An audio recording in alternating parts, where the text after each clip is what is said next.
Ito mga kapatid, may ano ako sa inyo, may counting tip at idea, no? Kasi kalimitan nakikita ako sa mga post talaga sa iba't ibang page o group.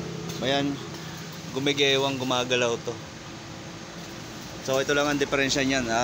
Turo ko sa inyo. Higpitan na rin natin. So yung nut yan dito sa loob, meron na rin tayong 24 siyempre.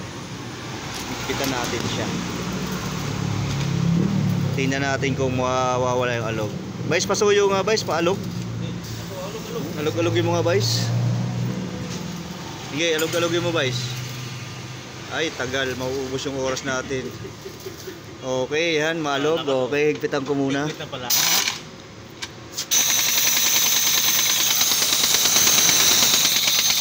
Okay, try mong alogin. Wala na. Wala nang alog. Wala na. Natatawa si Vice kasi wala nang alog. Ayaw na. Ikutin mo nga. Ikot yan. Sumaside na yung gulo. Ikot. So yun lang ang mga diferensya niyan mga kapatid ha. Check nyo kaagad yung nut dito sa axle kasi maluwag lang yan. Kaya nawawala-wala yung preno nito. So yun lang ang naging diferensya. Alright. Counting tip at idea lang yun.